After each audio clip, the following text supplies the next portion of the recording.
Next topic heading sum of first N terms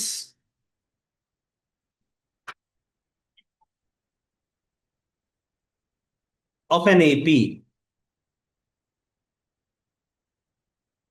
capital में लिखा है, इसका कारण है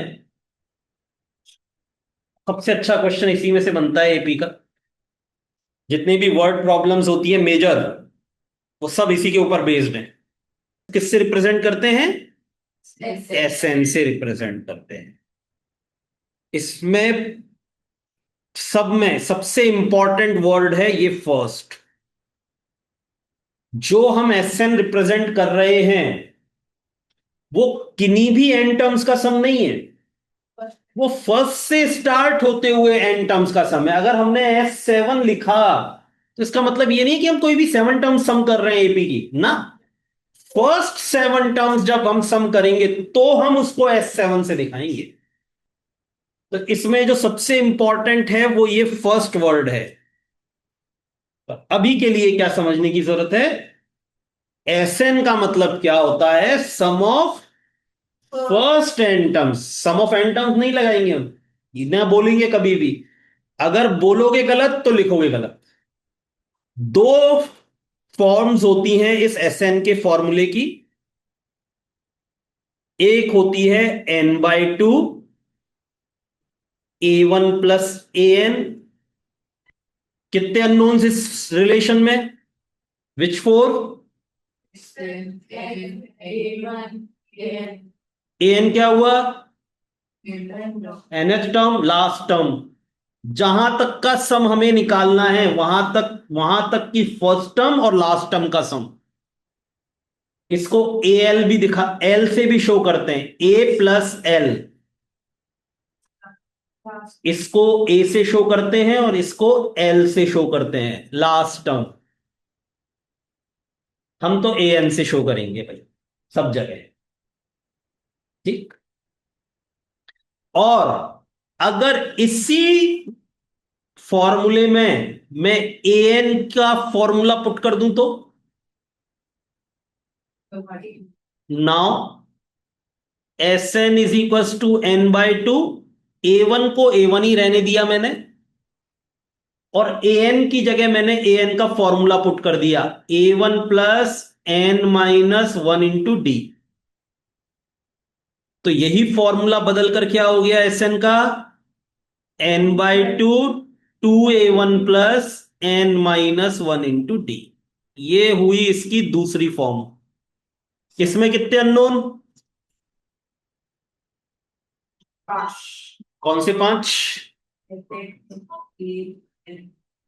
n कितने अननोन?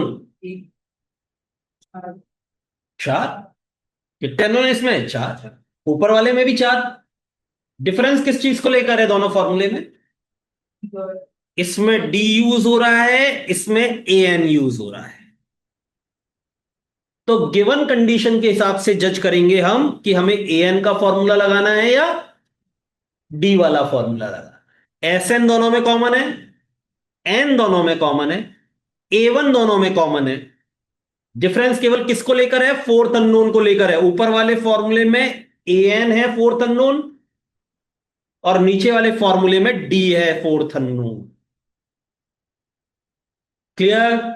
तो गिवन डेटा के बेसिस पर हम जज करेंगे पहले कि इनमें से दोनों में से कौन सी फॉर्म फॉर्मूले की लगेगी,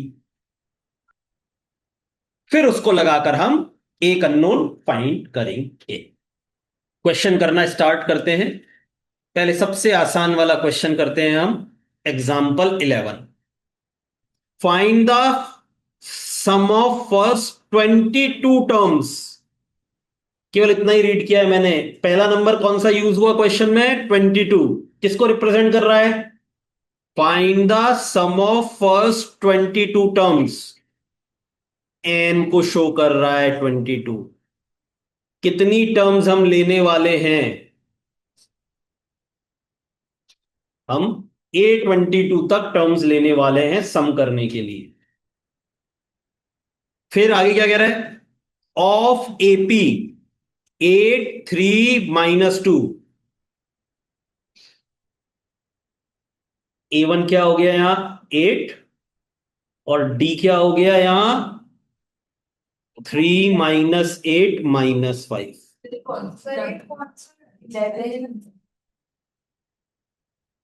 पढ़ लो भाई, क्लियर है? जो मैंने डेटा नोट किया सही है। निकालना क्या है, S22। बोलो भाई कौन सा फॉर्म लगाऊं फॉर्मूले का,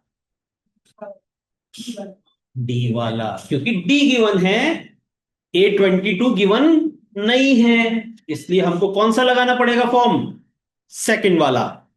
पहले बेटा फॉर्मूला जरूर लिखना, SN का, है ना, देखो SN का फॉर्मूला जरूर लिखना, मैंने लिख दिया है डॉट डॉट डॉट में। क्या हो जाएगा ये, 22/2 N/2 bracket 2A1 2 × 8 plus N-1 22 -1 into D -5। Simple सी कैलकुलेशन है, 2 टाइम्स कैंसिल आउट किया 11 हो गया, यहीं पे 11 16, और ये माइनस का 55, 11 इंटू माइनस का 39, 11 कर दिया मैंने, ये 21 है, ये 105 आए, 11 इंटू 89 माइनस का, तो ये आया माइनस का 979 आंसर। अब हम चलते हैं क्वेश्चन नंबर, एग्जाम्पल नंबर 12 पर। 12 भी कर लेते हैं। क्या दे रखा है क्वेश्चन में, डेटा खुद अपने हिसाब से नोट करना। इसमें से क्या डेटा नोट करोगे आप एग्जाम्पल 12 में जो दे रखा है उसके बेसिस पर, जो जो नंबर दे रखे हैं वो किस किस को रिप्रेजेंट कर रहे हैं। सबसे पहले दे रखा है 14, किसको कर रहा है, एन को कर रहा है। फिर आता है नंबर 1050, किसको रिप्रेजेंट कर रहा है, S14 को कर रहा है। वही 14 दे दिया ना, जब एन दे ही दिया क्वेश्चन में तो एन अननोन नहीं रहा ना हमारे लिए, तो किसको रिप्रेजेंट कर रहा है, S14 को। और ये एक दे रखा है नंबर 10, तो वो ए को कर रहा है। तो डेफिनेटली क्या पूछा गया है वो सोचो, जो पूछी तो 20th टर्म गई है, पर क्या मिसिंग है 20th टर्म निकालने के लिए, कॉमन डिफरेंस डी, वो डी इससे आएगा। तो हमें कौन सा फॉर्मूला लगाना पड़ेगा, नीचे वाला, सेकंड वाला फॉर्मूला जिसमें डी आता है, तभी तो डी आता है, तभी तो डी निकलेगा। ये क्वेश्चन अगर वो मुझसे ये 20th टर्म नहीं निकलवा के 14th टर्म निकलवाता तो भी ऐसे करते, नहीं करते, तो हम ऊपर वाला फॉर्मूला लगाते। सम कितनी टर्म्स का दे रखा है, 14, एन कितना दे रखा है 14, तो एस एन वाले ऊपर वाले फॉर्मूले में एल क्या होती, A14। तो हम क्या लगाकर A14 निकाल सकते थे, ऊपर वाला फॉर्मूला लगाकर। ये क्वेश्चन दो तरीके से बनता है, N14 दे रखा है और वो मुझसे यहां पर A14 पूछे, तब लगता है ऊपर वाला फॉर्म, और 14 के अलावा कोई सी भी टर्म पूछे तो लगता है नीचे वाला फॉर्म।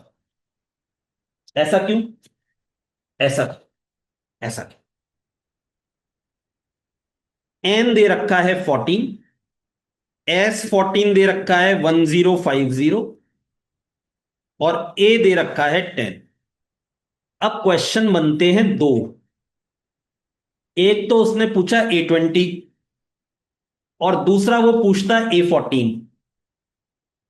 अगर ये पूछता A14 के अलावा कुछ भी पूछे तो सेकंड फॉर्म लगती है फॉर्मूले की, अदरवाइज फर्स्ट फॉर्म लगती 14 के लिए। क्यों, जब ये और ये सेम रहते हैं तो फॉर्मूला क्या बनेगा, S14 का फर्स्ट फॉर्म से N/2 ब्रैकेट के अंदर A प्लस A14, क्योंकि ये S14 के लिए फॉर्मूला लिख रहे हैं। अब सोच के देखो, क्या हमारे पास ये है क्या ये है, या ये है? अननोन क्या रह गया? A14, तो A14 इससे डायरेक्ट निकल आता। 1050, 14/2, 10 + A14, A20 पूछा। 20th टर्म, 7 उधर जाके डिवाइड होगा, 150 है। हाँ, 150 इक्वल्स टू 10 + A14, और 10 उधर जाके सब्ट्रैक्ट हो जाएगा तो A14 आ जाएगी 140। क्लियर है? और A14 के अलावा क्या यहां पर हम हमारी मर्जी से कोई वैल्यू रिप्लेस कर सकते हैं? A15, A16, A17 कुछ कर सकते हैं? नहीं कर सकते। अगर मेरे पास S14 है तो फॉर्मूले में यहां क्या ही आएगा? A14 ही आएगा।